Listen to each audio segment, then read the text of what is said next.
Welcome to all of you. आज के इस करंट अफेयर्स स्पेशल एपिसोड में हम लोग जानेंगे यूएस ओपन टूर्नामेंट 2021 के बारे में। यूएस ओपन टूर्नामेंट 2021 हाल ही में समाप्त हुआ है और इसके जो विजेता बने हैं उसके बारे में आप सबको बताया जाएगा। तो यहाँ पर जितने भी क्वेश्चन इंपॉर्टेंट हैं उन सभी क्वेश्चन को एग्जाम के पॉइंट ऑफ व्यू से शामिल किया गया है।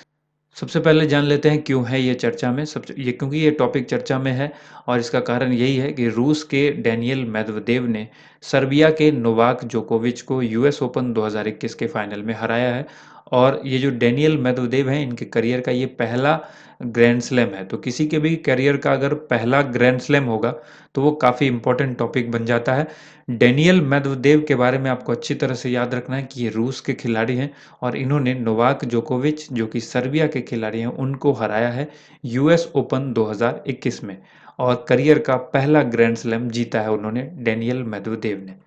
इस साल फरवरी में ऑस्ट्रेलियाई ओपन हुआ था, जून में फ्रेंच ओपन हुआ था और जुलाई में विंबलडन ओपन हुआ था, विंबलडन खिताब हुआ था जिसको नोवाक जोकोविच ने जीता था। अगर नोवाक जोकोविच आज ये जो डेनियल मेदवेदेव ने जो जीता है अगर इसको जीत लेते तो ये नोवाक जोकोविच का 21वां ग्रैंड स्लैम हो जाता। तो 21वां ग्रैंड स्लैम जो है जीतने से वो चूक गए। तो अब तक उनके करियर का कितना ग्रैंड स्लैम हुआ? 20 याद रखिएगा नोवाक जोकोविच का। और पहला हुआ डेनियल मेदवेदेव का। डेनियल मेदवेदेव ने नोवाक जोकोविच को हराया है। किसमें? अगर आप याद रखिएगा इसको जो ये हराया है इसको यूएस ओपन 2021 में। और अगर आपको याद रखना है कि ऑस्ट्रेलियाई ओपन किसने जीता? नोवाक जोकोविच ने। जून में फ्रेंच ओपन किसने जीता? नोवाक जोकोविच ने। जुलाई में विंबलडन खिताब किसने जीता? नोवाक जोकोविच ने। तो अच्छी तरह से आपको याद रहेगा। ब्रिटेन के जॉ सेलिसबरी और अमेरिका के राजीव राम, इन दोनों ने मिलकर के क्या किया है?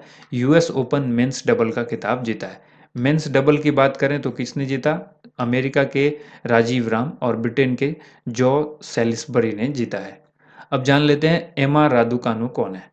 एमा रादुकानु ब्रिटेन की 18 वर्षीय खिलाड़ी हैं। इन्होंने यूएस ओपन 2021 में महिला सिंगल का खिताब जीता है।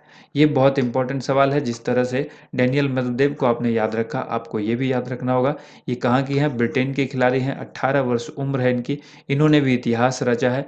क्यों रचा है आगे देख लेते हैं। एम्मा रादुकानु ने कनाडा की 19 वर्षीय लीला फर्नांडिस को हराया। किसको हराया? कनाडा की लीला फर्नांडिस को हराया और इस प्रतिष्ठित ग्रैंड स्लैम को अपने नाम किया।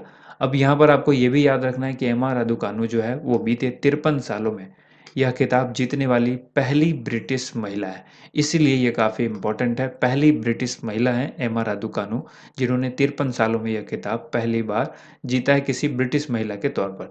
1968 में सबसे पहले जो है वो इससे पहले जीता गया था किसी महिला के द्वारा। अब जो है 1968 के बाद से अब तक 2021 तक यूएस ओपन का महिला सिंगल खिताब किसी ने नहीं जीता था। 2021 में जीता एम्मा रादुकानु ने जो कि पहली ब्रिटिश महिला बनी है।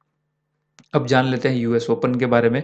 यूएस ओपन आप सबको पता है कि इसकी शुरुआत साल 1881 में हुई थी। वर्ष 1881 में यूएस ओपन की शुरुआत हुई। यह साल का चौथा और अंतिम ग्रैंड स्लैम इवेंट होता है। आप सबको पता है साल में 4 बार जो है वो ग्रैंड स्लैम इवेंट होता है जिसमें चौथा ग्रैंड स्लैम और अंतिम ग्रैंड स्लैम जिसको कहेंगे वो है यूएस ओपन। ठीक है। यहाँ पर इसे हार्ड कोर्ट पर आयोजित किया जाता है। ये आपको बहुत ही अच्छी तरह से याद रखना है। किस पर? हार्ड कोर्ट पर खेला जाता है। यूएस ओपन अगस्त और सितंबर के महीने में आयोजित किया जाता है, अगस्त से सितंबर के महीने में। और बाकी 3 का हमने पहले ही आपको बताया पिछली स्लाइड्स में। यूएस ओपन 2020 के बारे में भी आप याद रखिए। जो 2020 के विजेता थे आपसे एग्जाम में पूछा जा सकता है क्योंकि 21 की चर्चा अभी हुई है तो 21 के विजेता को तो हमने देख लिया। 2020 का एक बार आप जरूर रिवाइज कर लें।